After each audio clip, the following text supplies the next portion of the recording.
What's going on, everybody? You're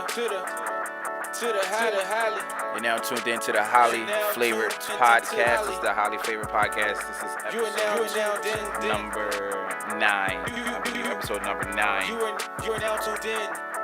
You are now tuned in to the Highly Flavored Podcast.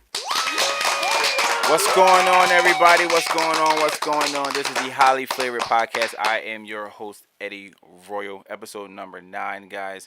Shout out to everybody tuning in on the Facebook Live and the Instagram Live. Appreciate you guys each and every week for viewing and commenting, etc., etc. What are we gonna get into this week? Let's just start with let's start music. It's gonna be a lot of music, I guess, today. So, let's talk about this whole QC rollout plan they have going on. So they dropped Lil Baby and Gunna's project. Oh no. I don't wait. Are they QC? I'm not sure. I don't think so. They with Thug. Nah, I'm off. But they dropped Quavo's project. They dropped Yachty's project. I'm hearing that Meek Mill has Cardi B on a feature, but I also hear that Cardi B is coming out with another song. Granted, she's on Atlantic. She's also managed by QC. It's rumored Offset's coming out. It's rumored that Takeoff also has the solo project coming out as well.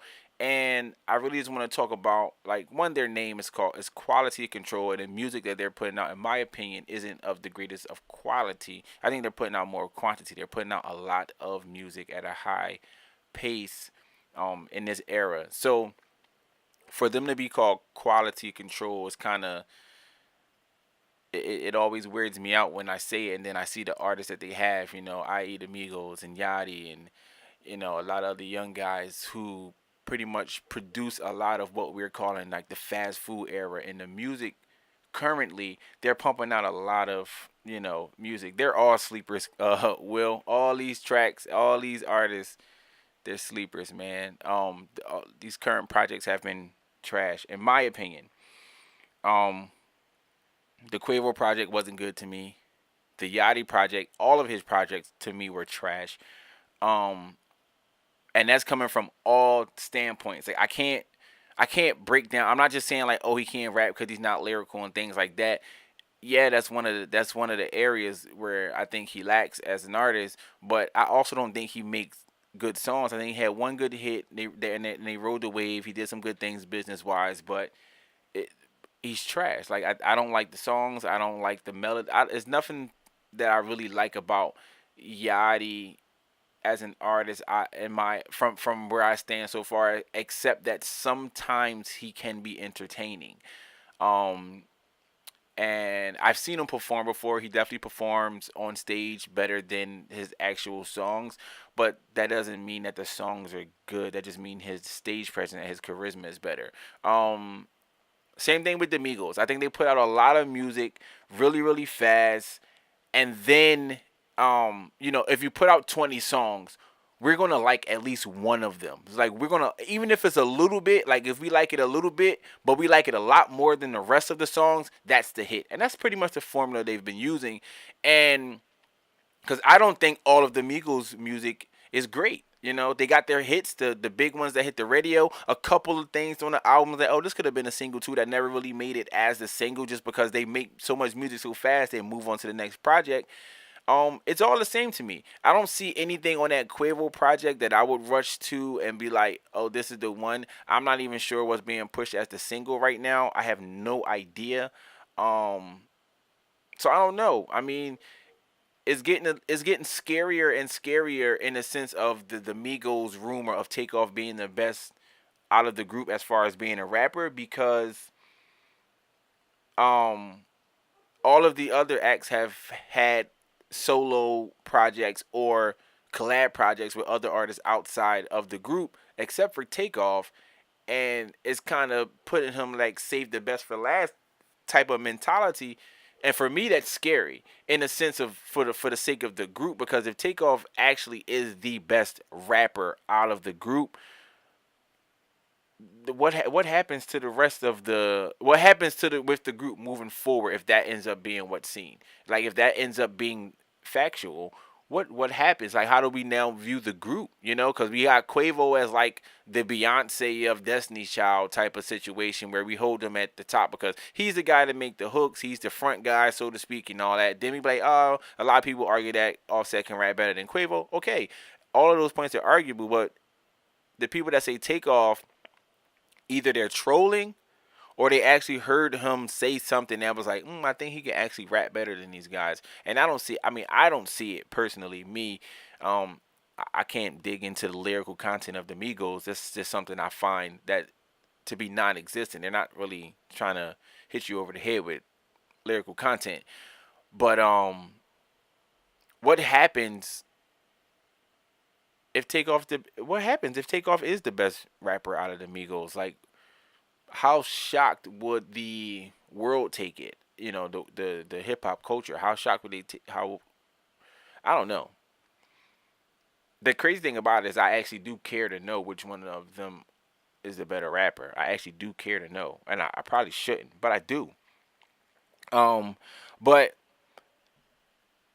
with all of that, you know, they're dropping out these projects, and from what I heard, rumored that this plan is, you know, dropping every week, one artist after the next, it was their original plan.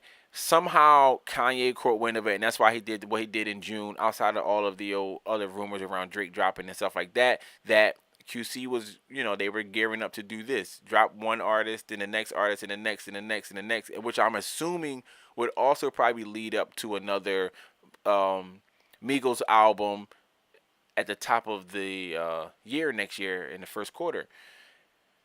So why should we, or why are we accepting the quantity of music being put out by some of the people that are at the moment being held at a high standard for music? Like right now, they're the best uh, rap group out. They're probably the only rap. I don't even know any other rap groups. That's like an official group. Like we're in a rap group. I'm not sure of them. So if you guys know of any, enlighten me. But they're the only rap group, so pretty much their default at the top is just a similar situation to how Nicki was probably the only dominant female rapper at the time, and she's automatically put at the top.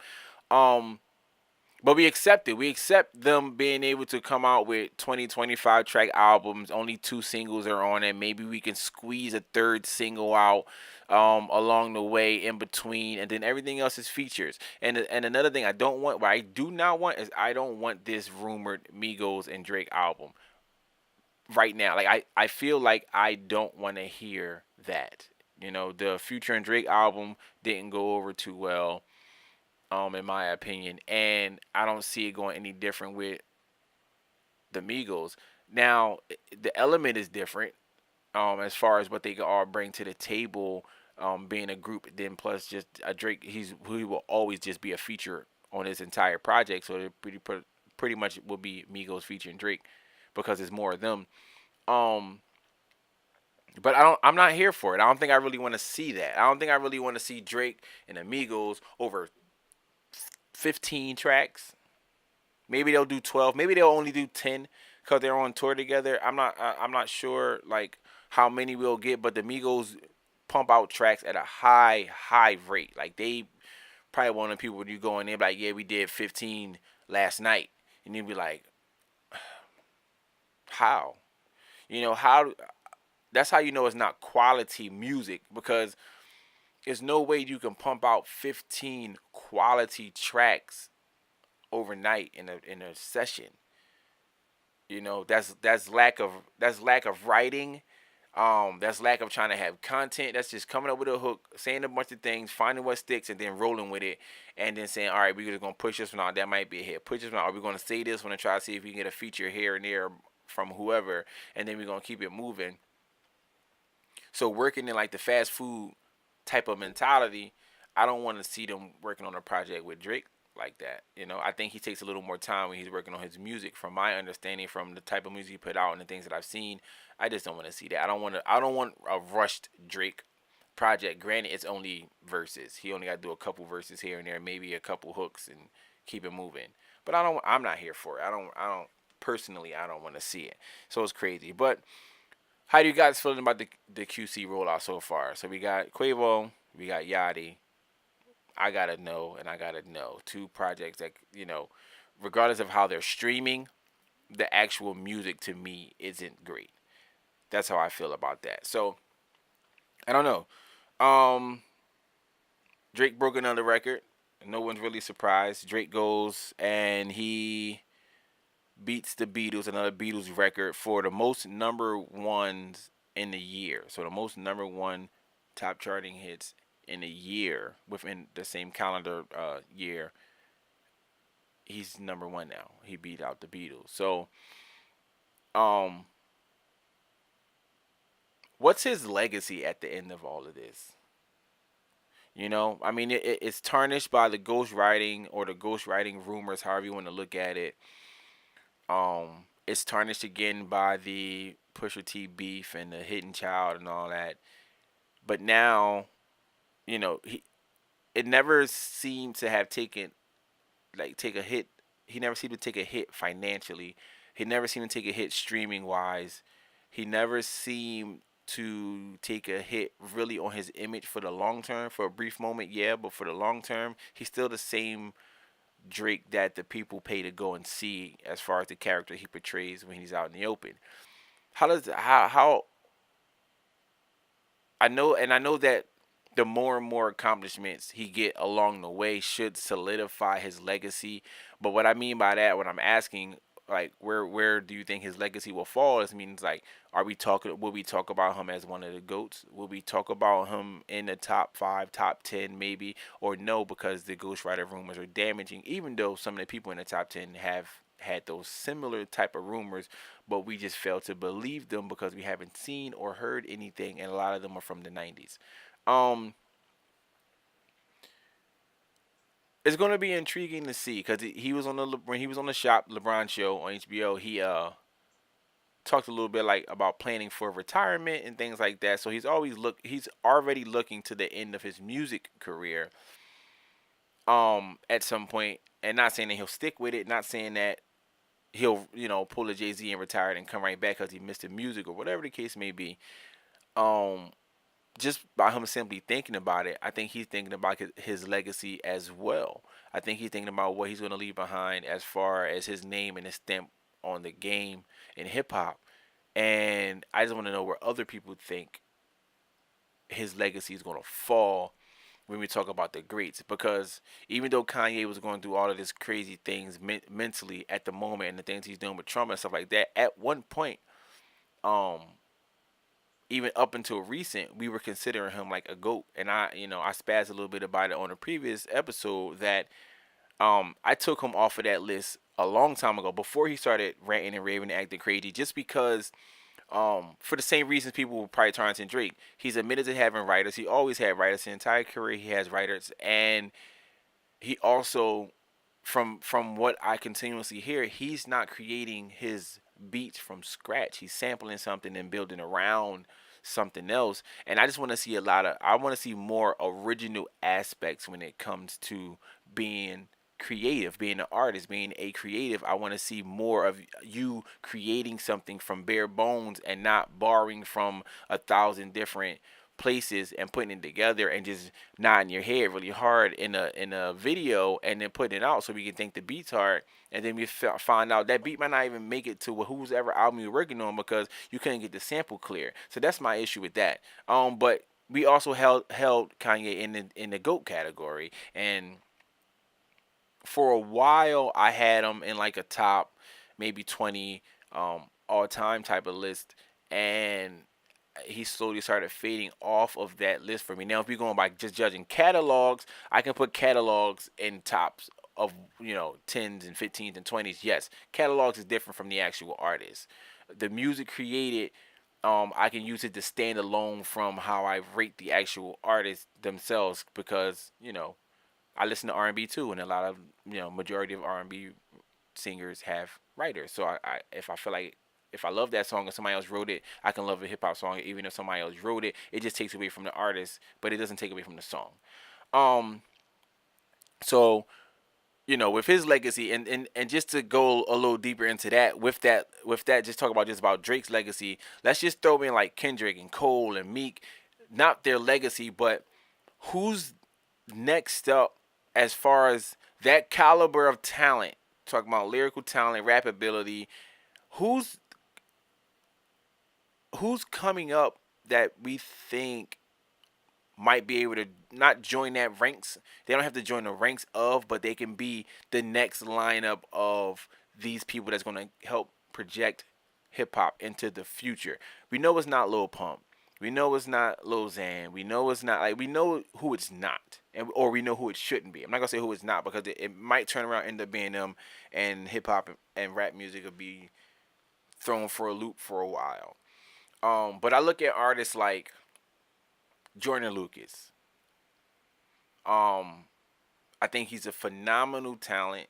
I know he's creative. I've seen like his visuals, and even if it's not him, I gotta look into more of who helps him create a lot of his visuals. His visuals are very creative, and I think that if he's not the one actively behind the computer screen animating and things like that, he's the one giving the idea for it.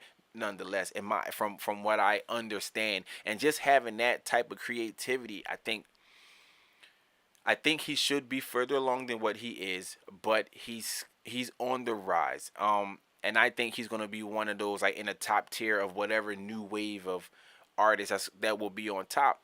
I think he's gonna be one of the guys, or I think he's deserving. Should be in that list. I don't really know too many other people. Like people mention people like JID and stuff. And I'm only speaking for people who have like lyrical talent, rapping ability, and who can be entertaining.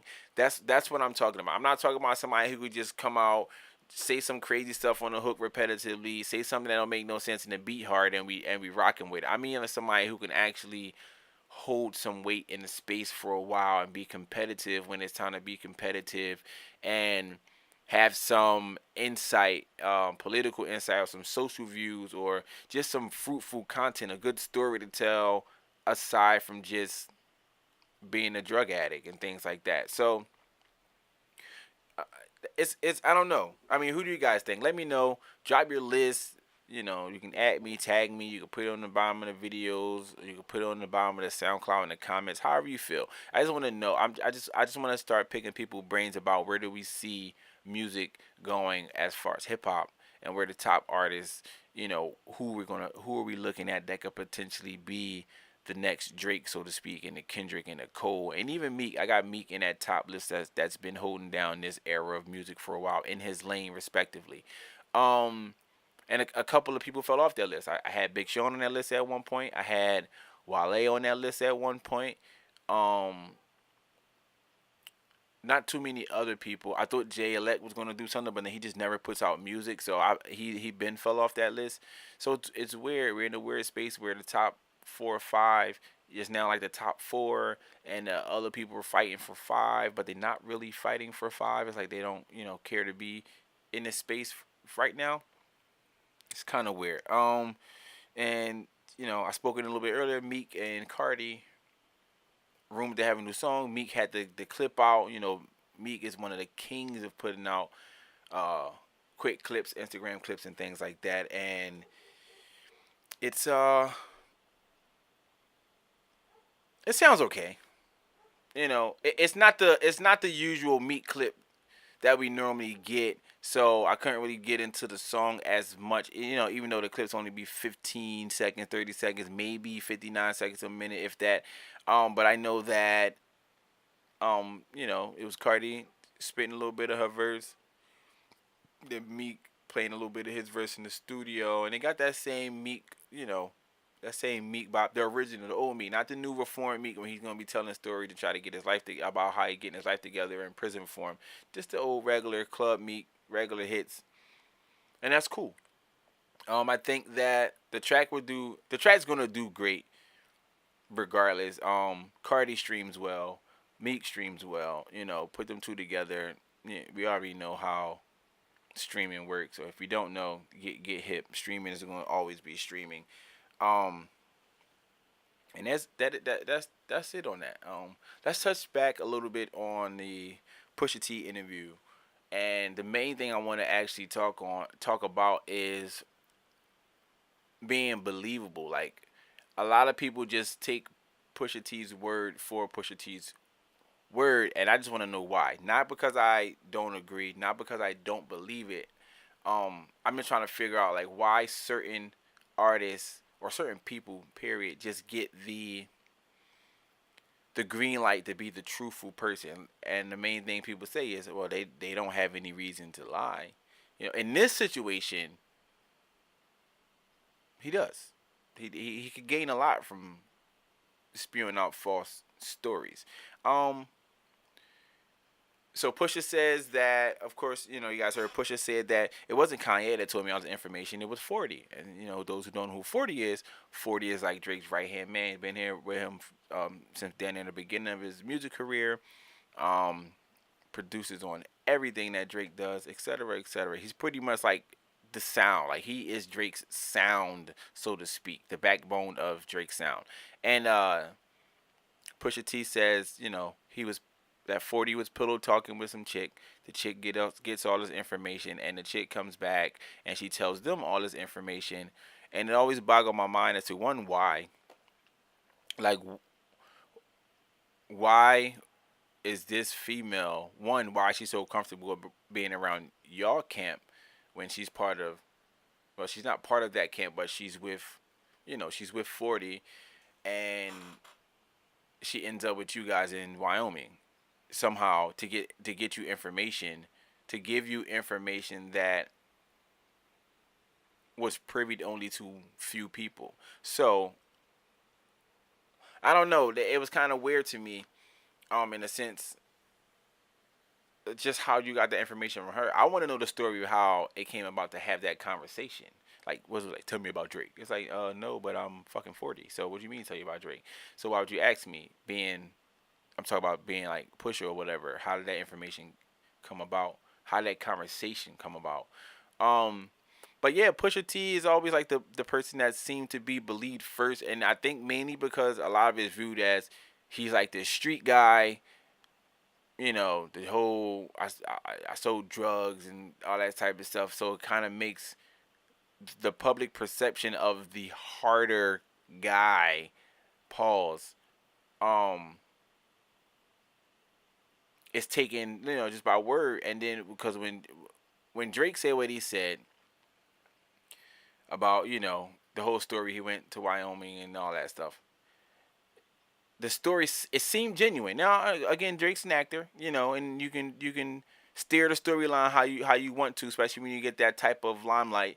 And I get it, and I feel like um both of them could be lying,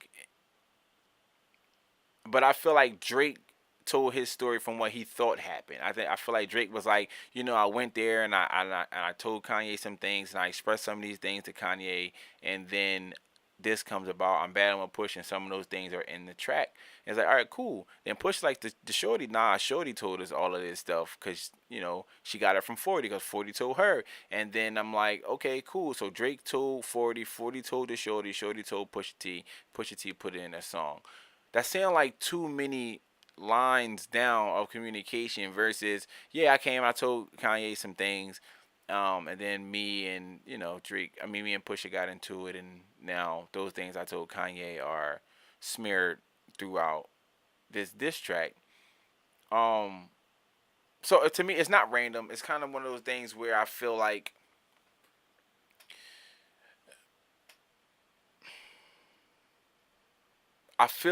Drake's story is more believable than Pusha T's story, only because I don't understand why the female was there in the space in the same space as you guys to be able to tell you that information. That's it. If it really happened that way, it happened that way. I'm just trying to figure out why she would be there and why she would be giving up that information in the first place. You know. Um, so that's a weird thing for me. in that situation. But hopefully this whole thing blow up. They're not gonna rap battle anymore, from my understanding. They're probably forever throw subs for the rest of their careers.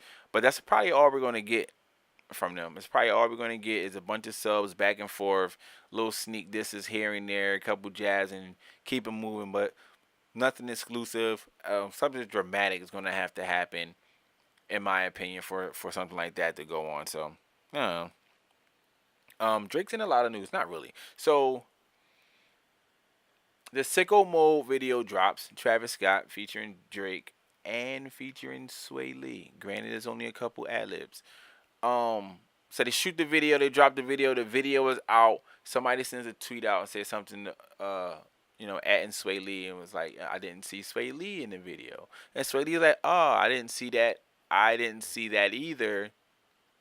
I was thinking the same thing or something like that. Then it was like, watch, it's all good. It's motivation. Uh, we'll see. We'll see. Where I'll end up in 5 years. Something on the lines of like you'll see me in 5 years. Pretty much like saying like I'll be a lot bigger artist than what I am now and years from now. So like they sleeping on me now. I agree with the people who are saying that.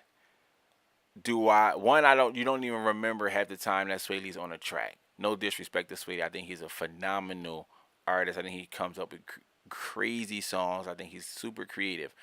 But on this track, you had ad libs, and it was like two. And then I'm turning around and I'm like, all right, so you want somebody to, like you really need to be in that video? I didn't, is this something where we should be like, oh man, you should really, call Sway Lee to come up and do his ad libs? Granted, yes. Would you like to see all of them together in one video? Yes. But how much of the video was he actually going to be able to be in? Based on how the video was, like if you've seen the visual is crazy. Like Travis Scott goes above and beyond on his visuals. It's insane. But even if by you not being in the video, by you saying something as the artist that was excluded because of your ad libs, not like you had a verse and they dropped the verse out of the video, it was ad libs. What does that speak to your artistry or your security as an artist? When you seem a little disgruntled about not being in a video to do your ad libs, I don't know, man. It's like one of those situations where I don't think that he should have spoke on it. Sway being Sway Lee, I don't think he should have responded to the random person who tweeted that. I think he should just kept his mouth shut, kept working, and keep it moving from there. It's no big deal. Excuse me. It's no big deal. So, what do you guys think? Do you think that Travis Scott should have called him out to put him on for the ad libs? Do you think that he should have been in the video? Should it have been one of those things where it's like, nah, without him, this video won't be the same? I don't think so. Not me, but, I don't know. Speaking of disgruntled artists, and she's probably not disgruntled, but this is crazy and embarrassing. So Ashanti was supposed to perform at a college, and the show was canceled because she only sold 24 tickets. Or not she. Because they only sold 24 tickets to the event. So they canceled the event. They put out the report, the college put out the report just saying, how many actual tickets were sold, et cetera, which normally is a thing that normally doesn't happen. What normally happens is they just say, hey, the event is canceled due to low ticket sales, but they don't tell how many tickets were sold. And they did that. Now, just to throw some more context onto what's going on, Tiana Taylor was supposed to perform at that show as well. And a couple weeks, prior, she backed out of the show. And I think that's the reason that the ticket sales were low, because today there's nobody, in my opinion, or nobody that I know, is really checking for Ashanti's music. There's no one really checking for Ashanti's music. I don't know the latest thing she has out. I don't know if she dropped anything of recent besides being a feature on Lil Wayne's album. I don't know. But If they were going to go because Tiana Taylor was there and they decided to change their mind because she's no longer be there, it just speaks more to the impact of Tiana Taylor now. So it's kind of like a thing where I'm like, I'm happy for Tiana that she's holding so much weight in her lane in the industry.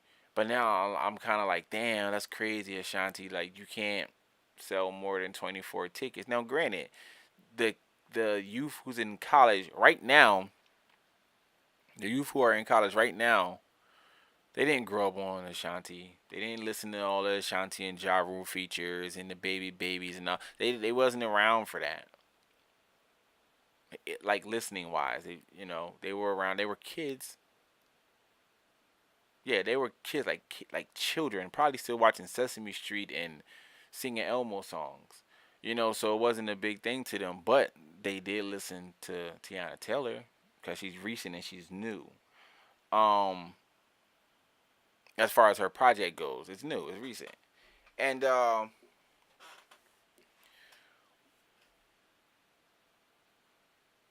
what does that say to, like, if you were Ashanti, what's your next move? What do you do now? Where do you like? Where do you go to try to say like, damn, if I can't pull more than 24 people, what's what's the plan for me? Like, what am I doing with myself moving forward? What am I doing as an artist? Where am I going to go? What's my market? Like, that's a thing that I like. That's the thing I ask myself just as an independent rapper, just a local artist making music in my own studio. What's going to be my target market? Who's going to listen? Now, if it's 5 listens, 500, 5,000, who's going to listen to my stuff? Where should I place it? If I did a show locally, who's going to come out? All those things you think about. So for her to be a star, someone who's recognized, to only sell that amount of tickets in any place is kind of like, this, sting a bit. But it brings you down to earth to let you realize, like, you're not where you think you are. I'm assuming, like, you're not at that point anymore. Your popularity isn't the same. Like, all of those things that go, in the ticket sales. I don't know what she's doing a lot on social media. I see a couple of pictures here and there, and like, she looks great, but where's the music? What's going to make me want to pay to come out and see you perform on stage? I want to hear something new. Um, Along with the old stuff, the classics. But I want to hear something new. But you also have to have something in circulation that we can become accustomed to. So when we see you, like, oh, this is the new song. Let me try to sing along, etc., etc. So that's where I'm at with that as far as Ashanti goes and stuff. Like, who's really checking for Ashanti? You know. Mm. Do you guys care about Method Man and Redman not being in How High 2? Do you care that their rights to the movie or whatever the case may be was like they purchased, they were sold, like they sold it or whatever the case may be? From my understanding, they had sold it off when they did it, and now that the studio owns that, and they could do pretty much whatever they want. They can make 16 how highs with or without them. But as far as what, it's like a cult classic. Do you think that the movie is going to be funny? Do you think it's going to be good? Not just funny. I think it's going to have its funny moments. They got like DC Young Fly. I still to this day, I don't know what Lil Yachty's doing in this movie.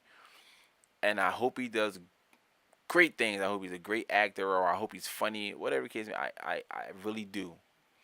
Because he doesn't, from my understanding, he doesn't smoke and do all these other things. So he shouldn't be in it. He doesn't even seem to be that type of person, because he said it himself, and he doesn't carry himself that way.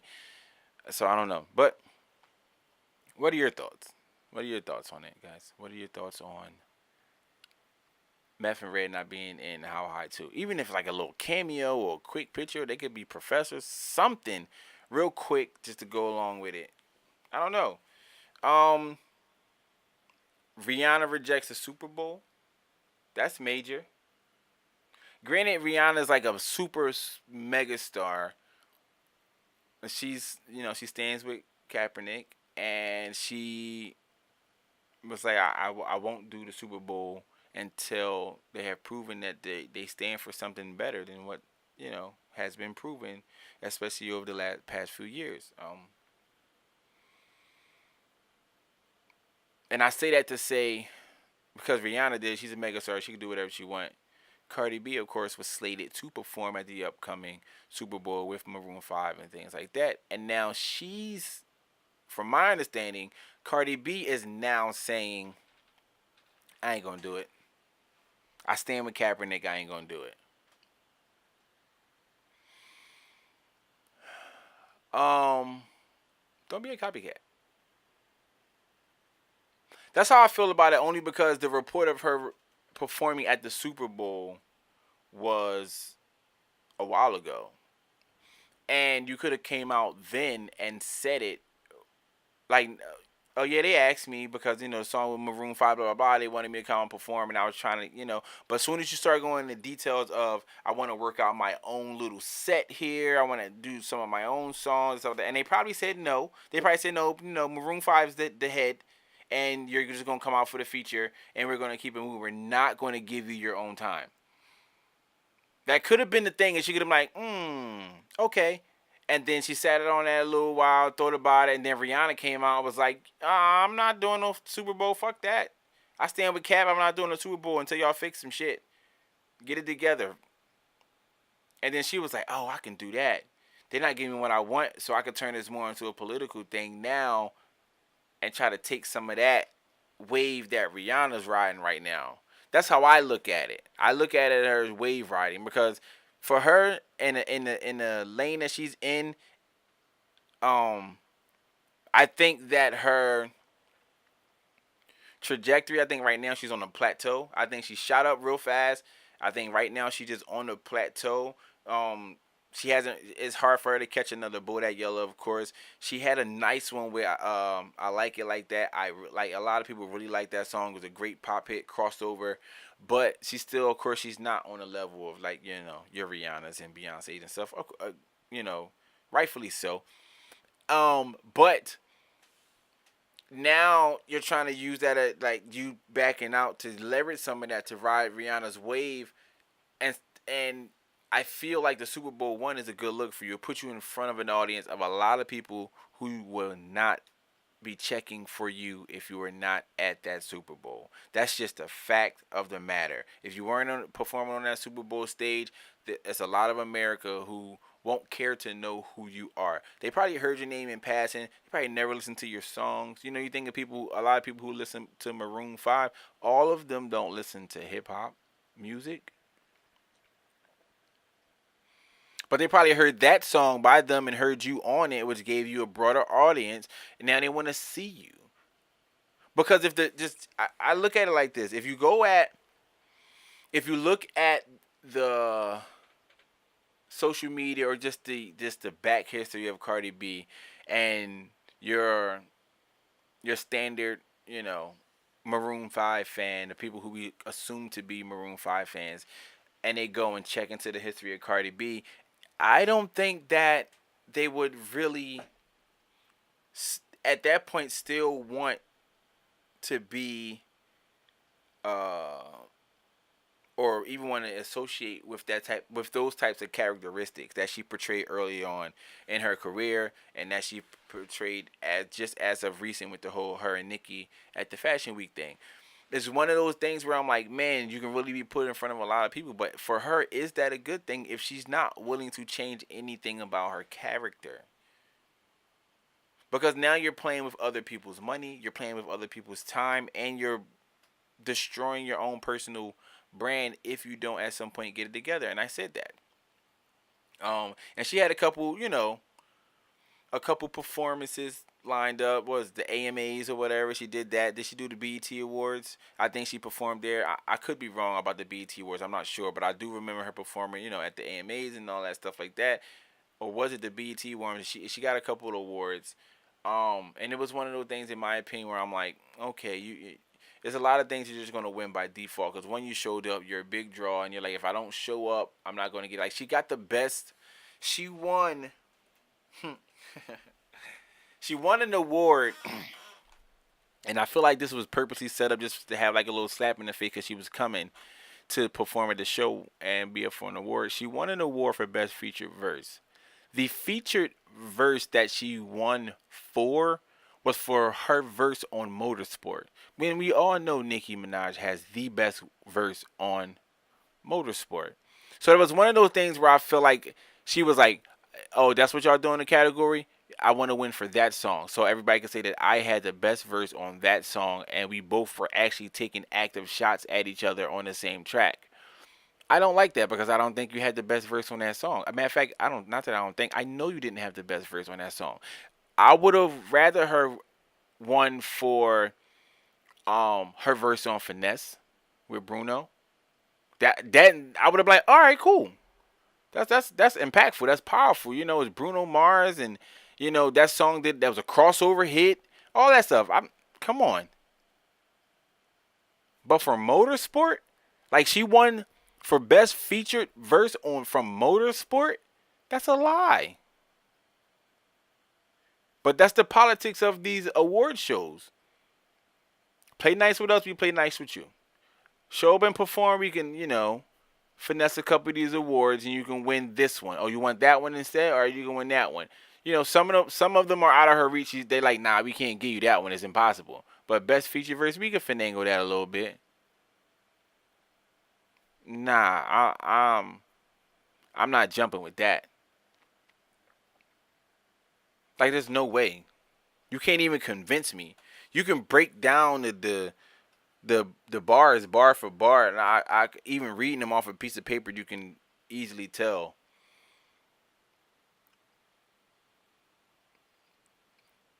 These awards, the award shows got to get better. They got to get better. Real rap. The award shows have to get better. They got to stop being so political. How can we get you to show up? Well, if I win an award, I'll show up. They got to stop being like that. We got to get some integrity back into these awards.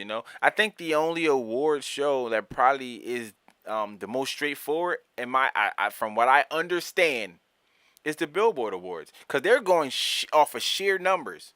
It's like we you can't lie to us. We can't lie to you. You can't lie to us. From my understanding, it's just off of numbers. Best, most streamed this, most number one this, all of these top tens this, how long you were on the top hits this, blah blah blah, and we're categorizing all of these awards, and then we're giving you the winner. This person been on the top 10 for 40 weeks. We're going to give them X, Y, and Z artist of the year, whatever the case may be. I get it. Most impactful, and Billboard number one, like that I get. I can understand it. It's straightforward. But if you're looking at a list of artists and you're like, what is it? They have like 300. They have over 300 artists submitted. This is the Grammys now I'm talking about. They have over 300 artists submitted for best new artist. Now with the Grammys, of course, it's a lot of mixed genres, so it's not just best new rap artist. But you're thinking 300 people submitted for best new artist at the Grammys, at the upcoming Grammys, and they're going to break it down to maybe 5, 6 people in the nominees, and then they're going to pick one. Who do they pick? And you always go and you look at the label if they're signed. You always go and look at if they had some good hits. No, that's a given. Did they drop a project, or did they have some great singles within the past calendar year or two of that Grammy cycle? And then you go from there. It's a couple. Lil Baby is on the list, and they got Lil Peep on the list. Who? There's a couple other Lils on the list, but it's like one of the things where it's like, who wins that award?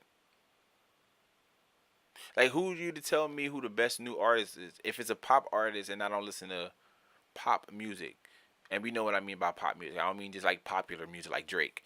I just mean like Katy Perry type music. If that's not my lane, and it's a new artist out in that lane, I never heard of them. where do we go? How do we rightfully categorize that, you know, for the Grammys? They're gonna do Artist of the Year. They're gonna do, stuff like that. But a lot of things still go to the people who show up. Like a lot of people just don't show up because they know they're not gonna win anything. I'm like, I'm not going. I'm not even nominated.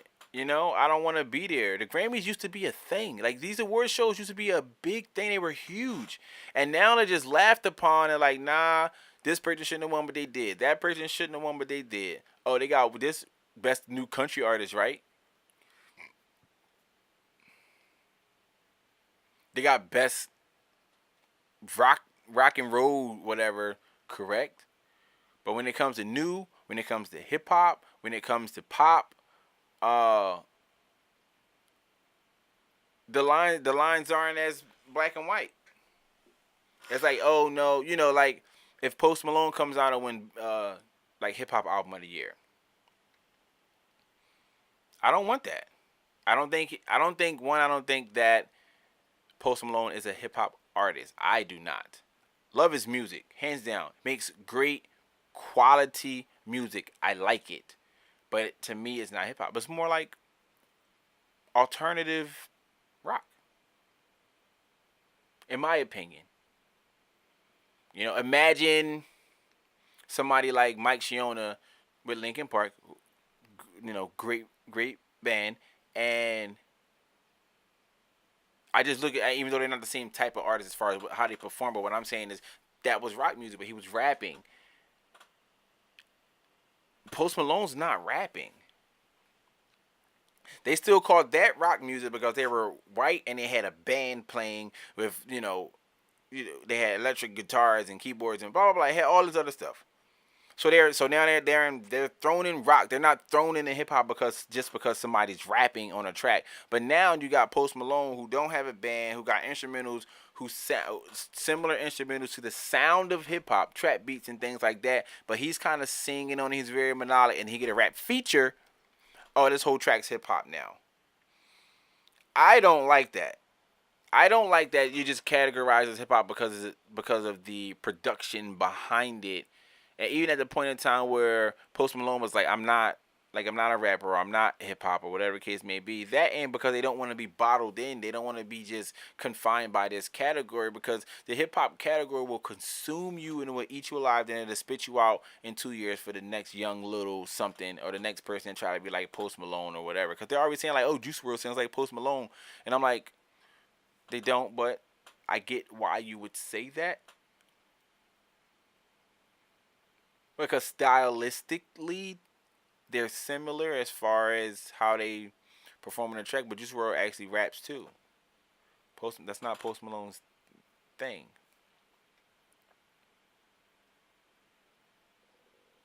So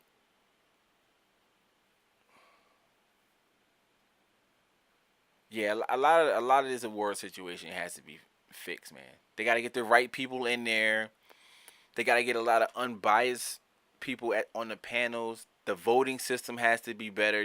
I shouldn't, if I'm filling out the Grammy ballots, and I solely listen to hip hop and R&B. I shouldn't have to fill out one for rock. I shouldn't have to fill out one for any other genre of music that I'm not familiar with, where I can't name people besides the popular people. So all I'm gonna do is check off the people that I know, even though I haven't heard anything else from that entire genre, and probably haven't even heard anything new from them.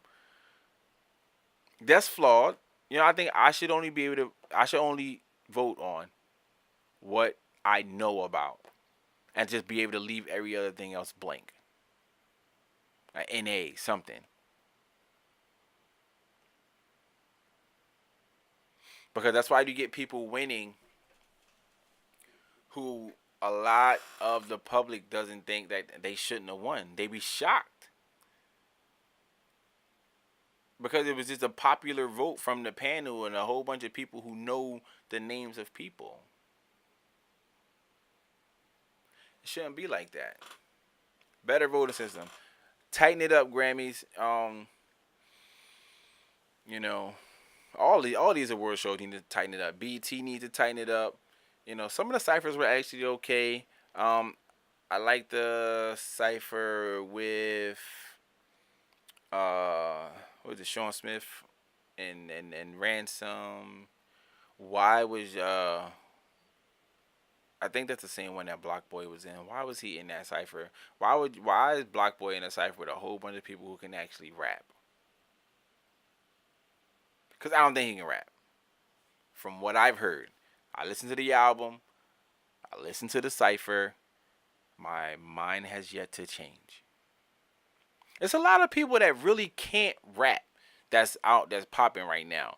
And I'm not saying that to like cuz I'm hating. I'm just trying to understand the where we are in music today where the the part of the craft that used to be known as the talent as far as your rapping ability is no longer the talent. Like being able to rap is no longer the talent in rap. It's being able to be seen, uh, being able to be in the forefront of a lot of crazy like headlines. Um, what happened? Like, why is talent no longer the driving factor? Why are we only caring about how many followers this person got on Instagram and Twitter before we even listen to their music? Yo, who that? I never heard of them. What's their Instagram so I can check out and see what their movement is like to see if I can be a part of that movement? Why is that really a thing? It's sickening because a lot of people fall through the cracks. I listen to a lot of music on my downtime, a lot of independent artists. Just skimming through songs, even just going through SoundCloud and pressing play and just letting it go through a random playlist of people I never heard of. I hear a lot of good stuff. I hear a lot of bad stuff, but I also hear a lot of good stuff. And I'm like, man, this person deserves a shot. Oh man, this person deserves a shot. Oh, that person deserves a shot. Oh, this person can sing really well. Oh, this person's dope. He can really, really rap. Oh man, that's crazy. And then I turn around and it's like the person that gets on is a person who can't rap, but they were comfortable enough to uh, put tattoos on their face. They were comfortable enough to be in front of a camera and act and or say stupid things.